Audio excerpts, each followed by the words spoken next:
Hello, fellow fantasy sports fans. Welcome to MFSN, the Hub's fantasy baseball draft preview show. Thursdays at 4 p.m. Eastern, 1 p.m. Pacific. I'm Dr. Dan Ratner. I'm here as always with Casey, Vlad to the Bone, Scheinvold, and Ross the Boss, who keeps who's growing. Way above us. I want to show my shirt. He just wants to be boss. condescending. Boss here.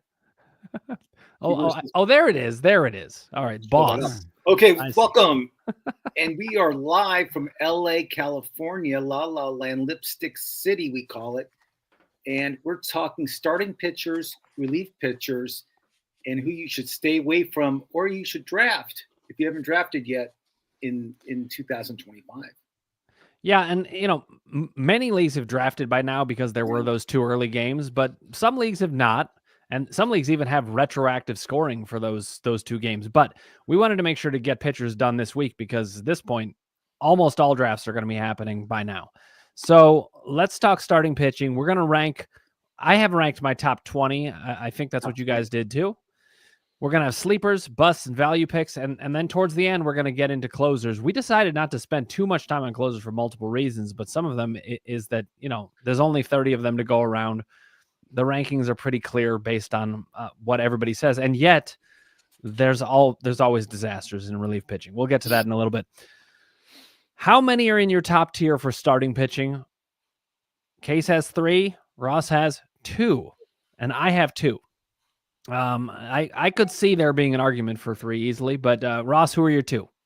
The same as yours. This guy named. I'm pretty sure. When here's something funny about the top pitcher I have Paul Skees as top pitcher. Okay, not a surprise. I'm not surprised. He's making $875,000 this year. Okay.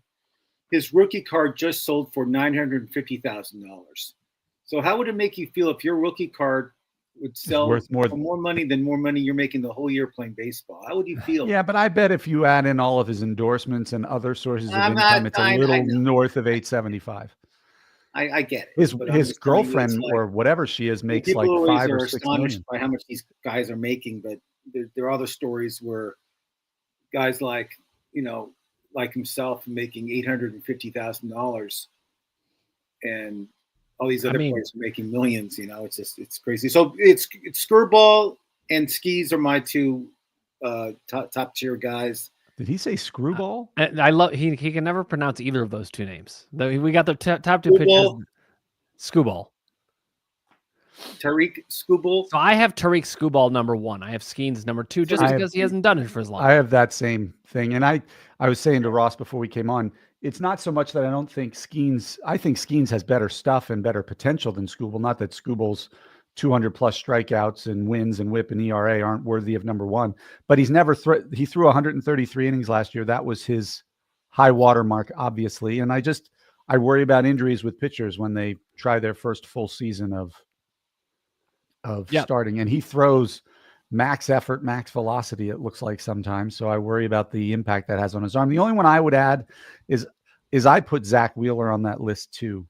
I have him ranked 3rd. I just have him down a tier. Because, you're talking 200 innings year in and year out, 224 strikeouts, less than a 1 whip, less than a 2.6 ERA. And he's a horse. He's consistent. He's done it year in and year out. And predictability to me puts him in that top tier. I do. I love the predictability, and I have him at the top of the next tier. So it's really, we're arguing semantics a little bit here. 2nd tier, Ross, who do you have? Well, I'll go Wheeler, like you guys said. I always had a crush on Corbin Burns. I always thought when he's healthy, I just think he's one of the top tier guys. And he's pitching in Arizona now, which is a good pitcher's ballpark. And I feel that just the change of scenery is going to help this guy a lot, especially in Arizona, where pitchers do pretty well. And then, I'll take a chance on Garrett Crochet. He's with the Red Sox now. I feel he's going to have a good year there in Boston. And I'm going to say it, and I know he's a guy that people are like down on because he's always gets hurt, but Chris Sale.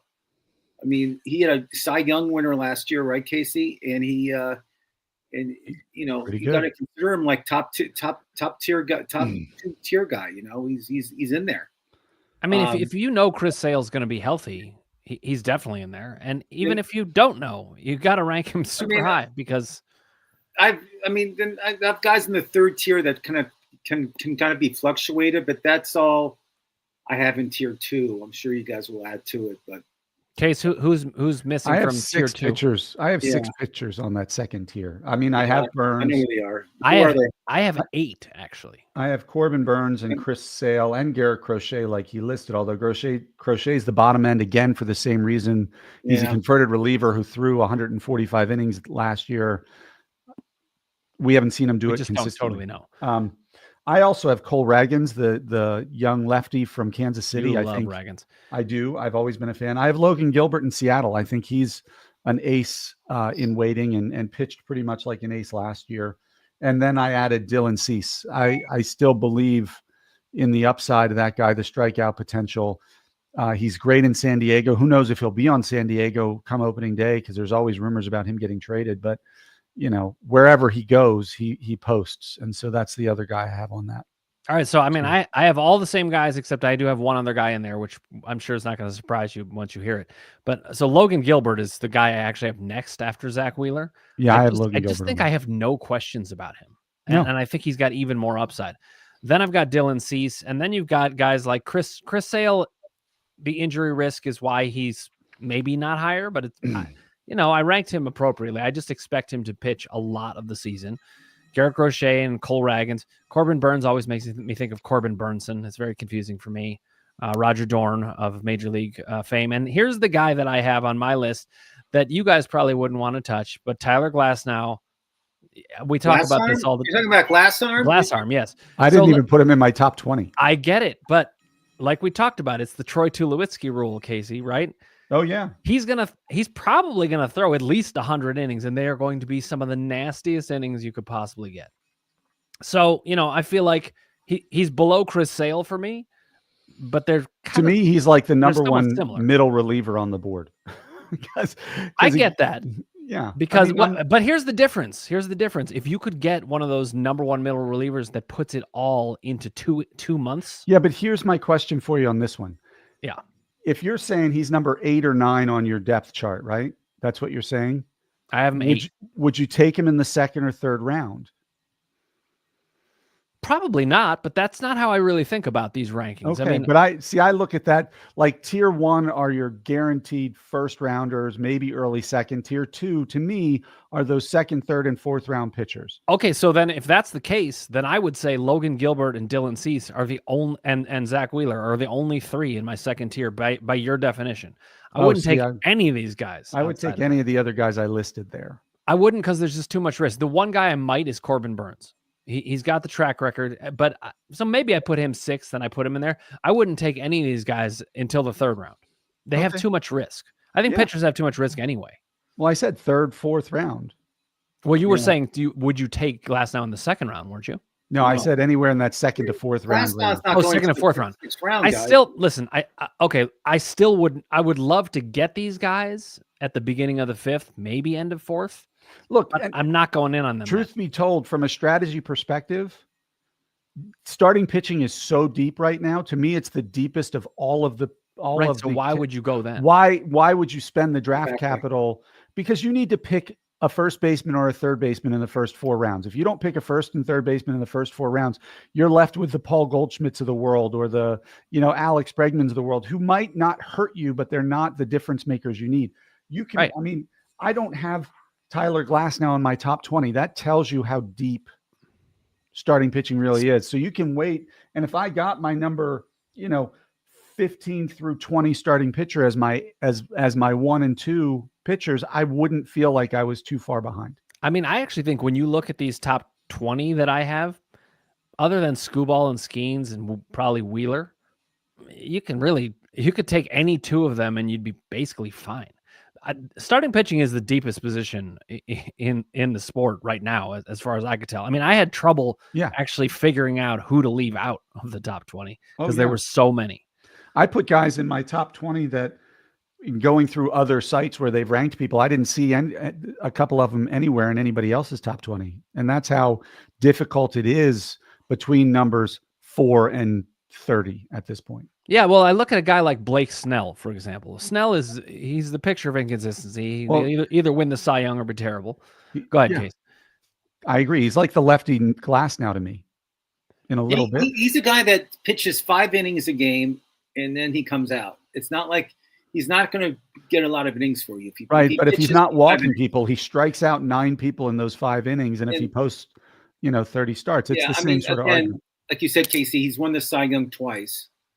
And had like a 5 ERA twice. He's on the best team in baseball. I hate to say that. I hate it. I hate the Dodgers so much. And he's going to get wins. He's going to be ahead in the 5th inning, and they'll take him out. And that bullpen they have is great. And he's going to win a lot of games. He really is. Now you do have to know your league though. We play in a league. Our main league has quality starts. Right. And Blake Snell is much less of a valuable pitcher in a league like that. I agree. He's not going to get there. I mean, I don't have him in my tier 3. I don't. I have Yamamoto in tier 3. I love Yamamoto. I think he's going to come back and have a big year this year. I don't know what to do with Jacob deGrom. Supposedly he's healthy, and I didn't rank him because you don't know. He's thrown how many innings in the last 4 years? Like, I mean, I put him as a bust because he. I think Dan Ratner has more innings pitched than deGrom. I really do. It's close. It is closer than it should be. I haven't pitched. I mean, it's closer than it should be. I also like Framber Valdez for Houston. I think he's going to have a big year this year. He's a great guy for ERA and WHIP, and he'll get you wins because he's in Houston. The issue, taking the Ratner rule of Ks per 9, he falls short of the mark that to me I have him on tier 4 because he doesn't strike out a pitcher in inning. See, a pitcher like Framber Valdez, as good as he is, he reminds me of a 4-category hitter. Like he's maybe he's a little like Jordan Alvarez in a way. It's like you're already getting him at some discounted rate because he's not going to help you as much. Yeah, I'm not saying I don't want to own him, but I agree. He's not one of my top 2 pitchers. I mean, I have him. He's not even in my top 20, but he was close. He was one of those guys. 22, 23. I have him in my top 20, and another guy in my top 20 is the rookie from the Dodgers, Roki Sasaki. I mean, this guy. I don't have him yet either. I mean, this nasty stuff. I have him as a sleeper, but I know he walked a few people and they had to take him out, but he struck out 5, I think. I mean, this guy's going to be like the Fernando Valenzuela story for the Dodgers this year. He's that good. Did you watch the game? I watched highlights. Watch him pitching. He looks like he's working so hard to get velocity. I always worry about that. Like, they talk about pitchers who have easy gas, like who don't look like they're throwing hard and it's 99 miles an hour. Yeah. He looks a little like Tim Lincecum when Lincecum was of as dominant as he could be. And this is in a redraft league. Maybe you're right. Maybe this year he'll be absolutely fine. But I always worry about injuries when I see that. And look, the Dodgers have Blake Snell, Yamamoto, Sasaki, Glass now. You got Kershaw coming back from the DL. Kershaw coming back, Dustin May. They have like 9. They're 9 deep. I could see them easily going to a 6 or 7 man rotation for periods of time to manage people's innings. And he's never thrown more than 120 in a season, more or less on a 5-day rotation. In Japan, they do 6 days. So I just worry. I agree with you that the stuff makes him top 20 potential, but I don't know if this is the year you're going to see it. I mean, I agree with that, but I think one of the things that we're seeing in starting pitching, the variability in rankings is so huge because there's so many guys to choose from. Like, take a guy like Jack Flaherty. Where did you guys rank him? I have him as a value pick. I don't have him in my top 20. I don't have him rated in the top 30. Interesting. And I have him ranked 15th. Right. No, I have at number 10, I have Michael King. I think he proved he's the real deal in San Diego. I have Pablo, and I have King outside of the top 20. Right. I have King he's like 23 on my list. I put Spencer Strider at 12. I mean, even though he's coming off, he had the brace surgery, not the Tommy John surgery. But if you watch, I watched him pitch a spring training game where he threw like 25 of 30 pitches for nasty strikes and struck out 5 people in a row at one point. Like, I want that. I would rather take a shot on that earlier in the draft than a shot on Framber Valdez or Jack Flaherty. Well, I think that's part of the thing that you guys have to think about out there in terms of the strategy. Is it a guy that you're taking the chance on? Because Spencer Strider could be a league winner. He also could be a bust. Oh yeah. But whereas, I don't think Framber Valdez is not going to win your league or not. What's that? Pitching till June. Who's that? Spencer Strider. No, he's going to be in the rotation in April. He threw 5 innings the other day. I just thought they're waiting on him till June for some reason. I don't know. I read that somewhere. Well, we'll have to check into that. But I will look. But a guy who's coming back in June, obviously, you got to discount him hugely because also there's a lot of times people can have setbacks. If he's pitching in April, he's definitely in my top 20 if he's back. Totally. Yeah, I mean, the last I had heard, I didn't hear that it was coming that soon, Casey. So we got to you probably have that right, but I could be wrong. Let me just look it up. You're never wrong. There's injury risk. There's if any setback, especially with pitchers, and I would rather have a guy who's going to start the season. And I'm interested why you guys have Flaherty as low as you do. They're saying the end of April. All right, I have Flaherty just because last year with the Dodgers, he did not pitch well in September. He pitched, his velocity was down, and he's back in Detroit, right? And back in Detroit. And I don't know. I just feel he's on the decline. I just feel another way to look at it is he might be value because you can draft him, and if he starts hot like he did last year, you can trade him when his value is high and let somebody else deal with the fatigue. I mean, you can do that, but also was it fatigue or was it that he was working with a different pitching coach? I mean, he was in a different situation. I like that he's back right where he was, where he had the success, and he had 30 strikeouts over innings pitched, and his numbers were just completely filthy.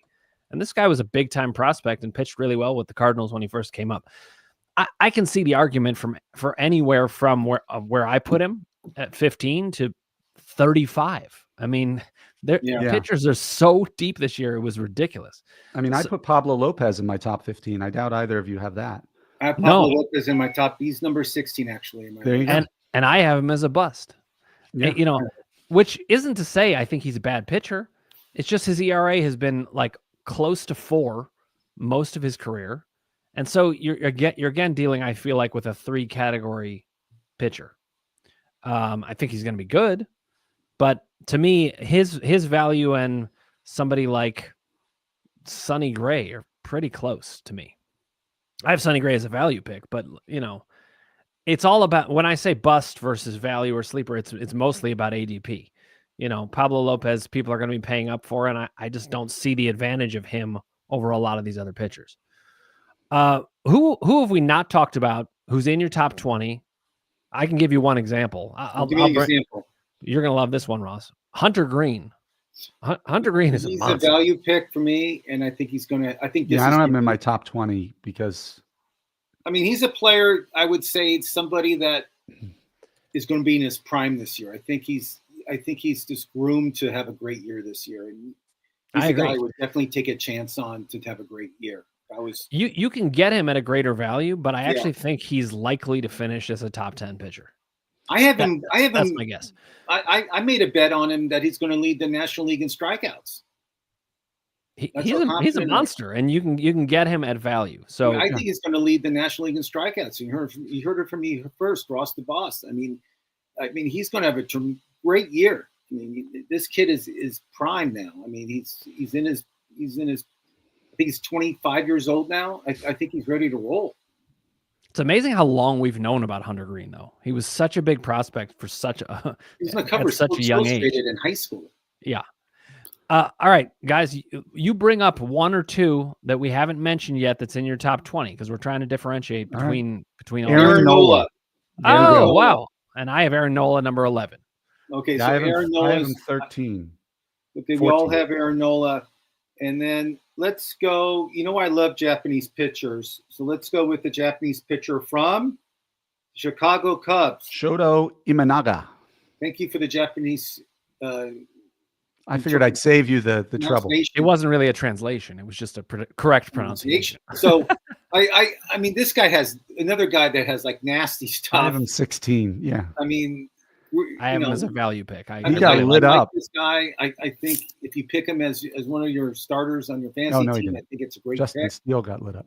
And, those are my two guys that we didn't talk about yet that I feel that should be drafted. At 19, I put Shane McClanahan. I mean, he's got huge upside. I have him as a sleeper because I'll use the word hate, which I don't use that much. Yes, you do. You've used it twice so far. I hate Tampa Bay pitchers. Jets fantasy players. the reason why is after 5 innings, they take him Patriots out. running backs. Sometimes they're not even in until the second inning. We know how they do Yeah, I things. mean, I hate how the manager does the whole rotation with the pitching staff in Tampa Bay, and also what's the other team that I can't? It drives me nuts.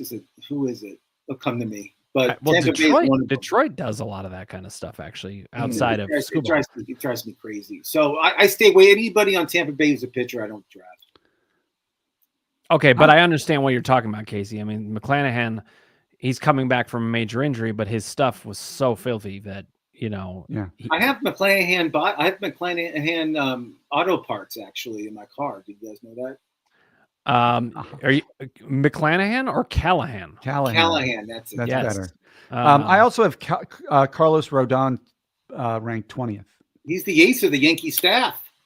I have him as a value pick, but you know, getting to 20 was going to be tough. I've got guys like, where's George Kirby in your list? Outside of the top 20, it sounds like. Outside. Yeah. I have him sneaking in at number 19. Yeah. Yeah. I have Max Fried number 19. But when I really think about it, you know, it's funny. Sometimes I'll get into an argument with myself about certain players. Like I look at George Kirby and I'm like, well, but he's got really solid numbers. And then I look at him and I'm like, this guy's no different than Framber Valdez right now, and he's higher risk, and yet I ranked him higher. Like it's so weird. On a given day, you can look in one direction or another. Here's another guy that I love, Spencer Schwellenbach. Yeah, I think he's going to be great. I mean, I just think the Braves, they handle their pitching staff very, very well. This guy looked great over 123 innings, I think. And I think he's ready to take a big step forward. Yeah. I have Hunter Brown as one of my, just missing out on the top 20 also. I think he's a stud to be, 26 years old in Houston. And he was a huge, huge prospect. I have him as a sleeper, but it's with starting pitchers, I just feel like it's almost all interchangeable. Yeah, you could say any of them. The second half of the top 20 sleepers values, they're almost all the same. Ross, who else do you have to add that's been missing here? One big. Go ahead, Chase. Anywho. Go ahead, Chase. A good Ned Ryerson reference. Yes. Ned Ryerson. Bing. I'll mention Logan Webb. Always consistent during the year. Has good stuff. The strikeouts are kind of low. I know what Casey's talking about there, but he does get innings pitched. But again, his strikeouts are low. I love Gallon of Milk. I love Zach Gallen. I mean, he's one of my favorite pitchers in the league.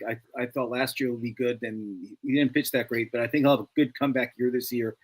So Zach Gallen, I feel, will bounce back this year and have a really good year. And I'm just trying to think, like, who haven't we talked about yet? You know, I'll mention another Japanese player, Kodai Senga for the Mets. When he's healthy, he got hurt last year, but again, he has that ghost pitch or whatever they call it. Yeah, he has nasty stuff. What is a ghost? I love these Japanese. Like I wanted to have a fantasy team where every starting pitcher was Japanese. You know what I mean? It would be a pretty good rotation if you could pull it off. It'd be great. It'd be fun if you get the top ones. And my team would Bring be back Hideo Nomo. I have to think of a clever name if I had that, like a. Well, the Vapors. I'll figure that out. Yeah, see if people not turning Japanese anymore. You think they get it? I am Japanese. Oh, you gave it away. I'm sorry. I'm sorry. Get it. I have Zach Gallen as 18. I've always been a huge Zach Gallen. Me too. I don't know why. I don't know. I just always feel he gives us full effort, and he just has great stuff, and he's always there when you need him. I don't know why. Yeah, I mean, he's also, to me, he's just one of those guys that has always passed the eyeball test. You watch him and you're just like, that guy is a great pitcher. Yeah. You know, sometimes he underperforms some, but he is very, very solid. His nickname is Gallon of Milk for the season, just so you guys know. Is that patented by Ross the Boss? Yeah, of course. All right. I'm just making sure to give credit where credit is due. One guy that I do want to mention that I actually do have in my top 20, I felt a little torn about this, but Tanner Bybee did actually sneak in my top 20. Now, Ross rolls his eyes because he thinks I'm a homer. He's a guardian. That's not why I pick him. Oh, I mean, I disowned the Cleveland Browns entirely. You think I'm that much of a homer? I just think Bybee's numbers, that they're trending up, and Cleveland has really known how to deal with their pitchers. I mean, over and over and over, they're doing this, which is funny because when I was growing up, Well, when I was growing up, they were terrible. But even, in my early 20s, when the Indians at the time were that good, the 95 Indians, their best pitcher was Dennis Martinez, who was 38 years old. They never were good at cranking out their own pitching. They were always having to trade for it and going in a party. Sabathia. That's when it started. Sabathia, then Cliff Lee. Cliff Lee was a stud. Bartolo Colon. He's still I guess Colon was even before that. He started in Montreal, though, didn't he? Or did he start in Cleveland? He started in Montreal, but I think we traded for him before he came up in the majors. Bartolo's been. He's still pitching, isn't he? He and Oil Can Boyd. I have lost like 40 still pounds. pitching somewhere. I have him as a sleeper, Bartolo Colon. You never know. Well, he is asleep. I love him. All right, let's talk about some sleepers, values, and busts, and then we'll get to the closers. As I often define it, to me, sleepers are either a rookie who hasn't proven it yet, somebody that nobody's talking about, and then values to me are people that everybody knows it, but they're just being undervalued. So, Case, give us one of each, sleeper and value. Well, as a sleeper, I mean, we mentioned a couple of them already, but I have Joe Ryan, I think. He's coming off a shoulder injury. That's what shortened his season last year, but his numbers are great. And I think, he's discounted because of the injury risk. So maybe he's a value. I had him as a sleeper. And then I have Robbie Ray. Cy Young winner. For some reason, he's in San Francisco. He's just a strikeout monster, and people are just not even thinking of him anymore. I just think in San Francisco with his stuff and that ballpark, he's going to be. He was already a useful pitcher at the end of the year last year. Yeah, his ERA wasn't great, but in 30 innings, he had 43 strikeouts, only a 1.1 WHIP.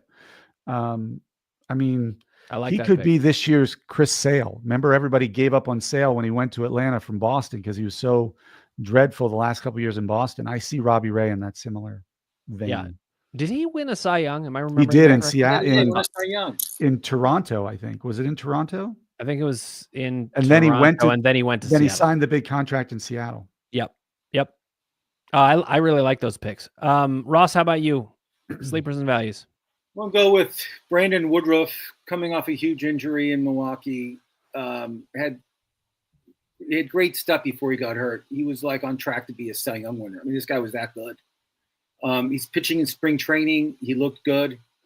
I think they'll start him off slow and they'll bring him on, but you can get him really late in the draft. Brandon Woodruff, I like him. I think he's going to have a great year. Another guy that everybody's drafted in the past, but no one talks about him, who gets a lot of strikeouts, is Luis Castillo of Seattle. This guy throws really hard, and he is just, if he's on, he's going to be 12 Ks a game and 8 innings a game. But he's not on every game. But he is somebody that you can draft late. For some reason, no one's drafting this guy this year. I have no idea. But I like him a lot. If I can get him in the late rounds, he's mine. And then you guys mentioned earlier is Hunter Green. I think Hunter Green is going to have a fantastic year for the Reds. They have a great manager now. The Reds are locked and loaded at every position, and their bullpen got a lot better from last year. And I feel it's going to really help Hunter Green a lot. So those three guys are three guys I'm kind of like looking to draft late if I can. Okay, so we've mentioned most of the sleepers that I had. Yeah, you did. One other guy that I did have on my list, but I need to check and see what is his status, is Yuri Perez, Miami. Yeah, he's not due back until June or right after the All-Star break. Okay, Yeah, so if then you I wouldn't call him from me in our keeper league as a dynasty or keeper I was like, league, how I that's didn't great. get him, and then I looked and you had bid like $10 for him or something. I was like, Yeah, I did 6. But in a redraft league, I don't think he's draftable this year. Right, because when your timeline is coming back in June or after the All-Star break, one setback and you might not pitch all season. Right. But from a dynasty standpoint, obviously good to have. From a value pick, I did talk about him once, but Sonny Gray is criminally underrated all the time. He's really, really good pitcher. Even with the strikeouts, he's a dominant pitcher with the strikeouts, and his numbers are really, really solid. That's why a guy like Pablo Lopez to me doesn't appeal as much. I'd rather have Sonny Gray later. Yeah. All right, let's talk busts. Ross, you mentioned Logan Webb. I have him as a bust, not because I think he's going to be a bad pitcher, but because people are going to overpay for him. And you mentioned it already, his strikeouts are low. So you're already coming at a disadvantage, I think, with Logan Webb. If he doesn't pitch that well, he becomes a bust. I have, we talked about Blake Snell and Garrett Crochet.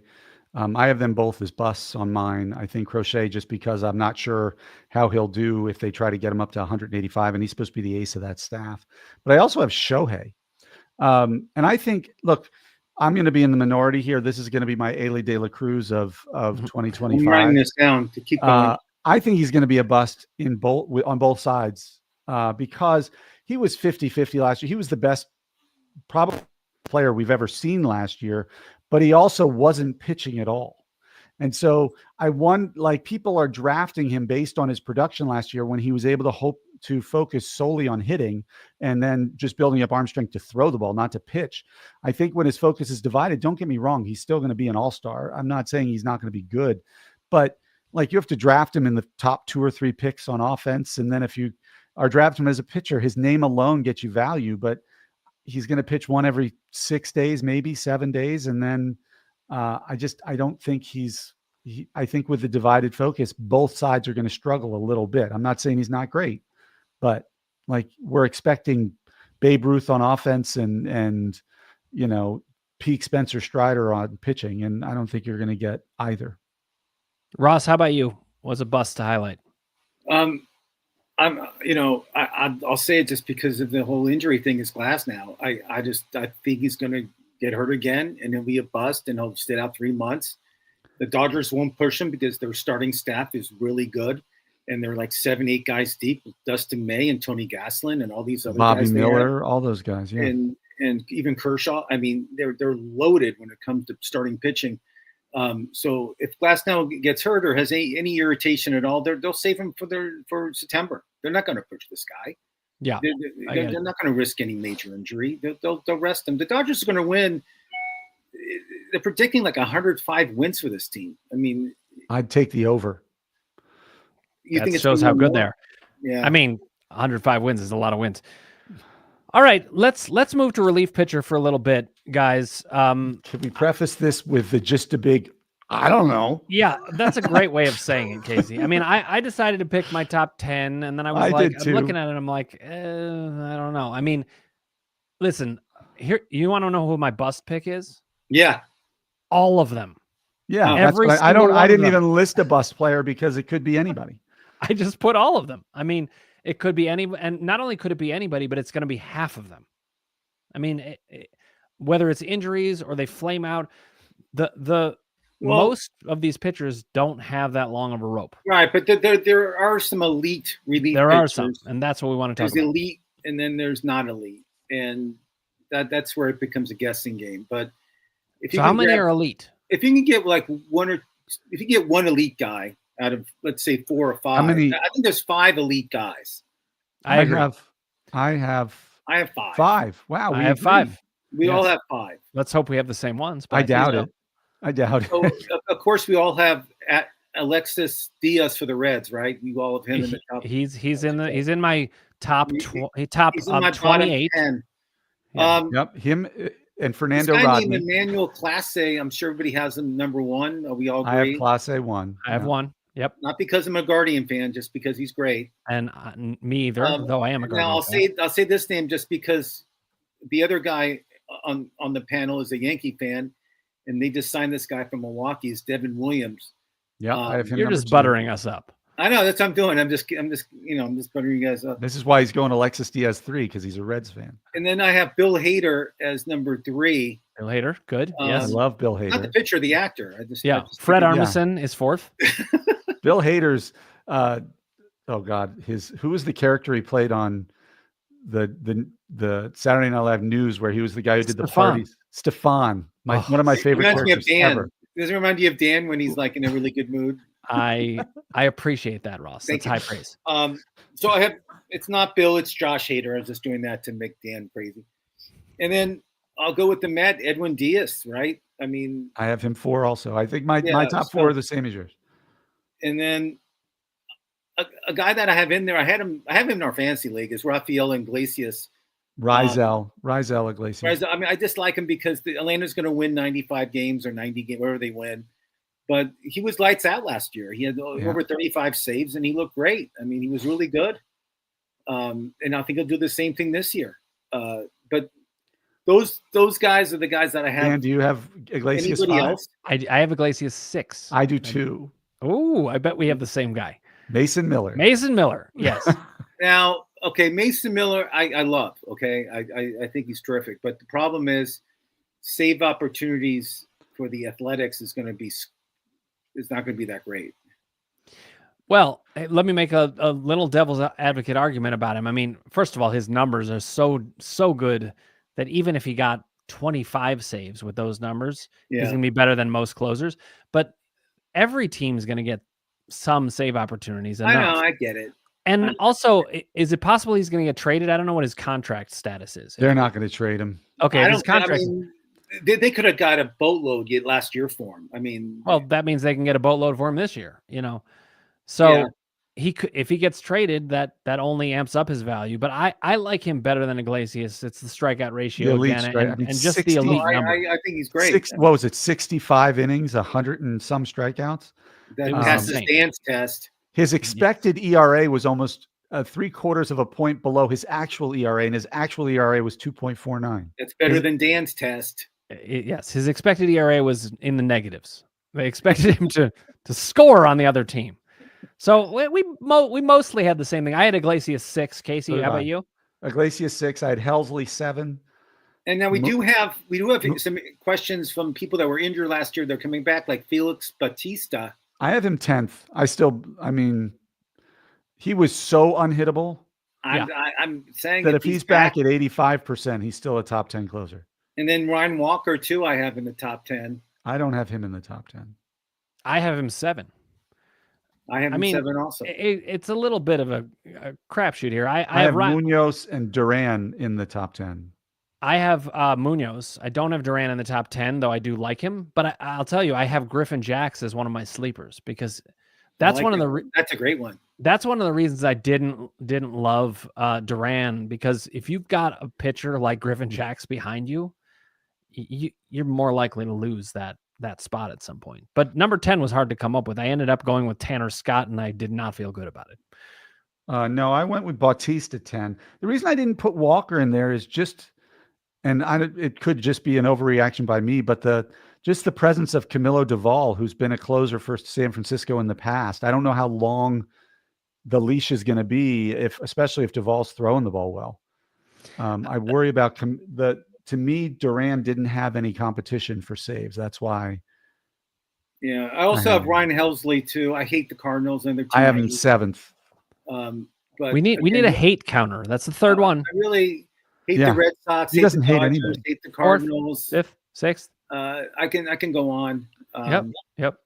I can go on, but you talked about Bill Hader, but that's with a D. Bill Hader. My sleeper is Jeff Hoffman in Toronto. I like Hoffman in Toronto. However, another sleeper is Yimi Garcia in Toronto, because it could go either way with that one. Mine's Trevor McGill in Milwaukee. I think he'll be the closer in Milwaukee. And Milwaukee, as we know, is always in contention to win that horrible Central Division in the National League. I like McGill. I also think Munoz. I think Andres Munoz will have a pretty good year too. But like we said in the beginning of the segment, all this stuff is a crapshoot. We don't. Who knows what's going to happen? A guy has 2 bad outings and he all of a sudden he's demoted. You know what I mean? It's like you can't predict a lot of these closers except the elite guys that we mentioned earlier. This is actually one of the reasons that I really wanted to push for a holds league. And we have a holds league in our Dynasty league. And I love that because you could take a guy like, I have Robert Suarez as a value pick, but you could take Jason Adam behind him. Or is it Adam? I don't know how you say it. Jason Adam.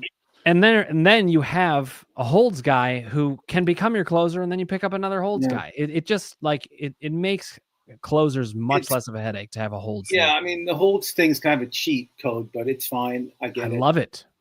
I know good way to cheat. Love it. I hate it, but it's fine. You hate it. Another hate. I don't like it. Why not, Ross? Traditionalist. Traditionalist. I get it. Yeah. I love it. He says he's a traditionalist, and then in our other league, he's got like 6 catchers and 2 you know, catchers. perfect game is one of the categories. There's absolutely nothing traditional about that league. It's funny. I have a score. Let me just give you. I know it's we're doing the show live and it's college basketball season. It's Thursday, as everybody knows, and I can't believe the score. It's McNeese State 36, Clemson 16. No, are you serious? Yeah.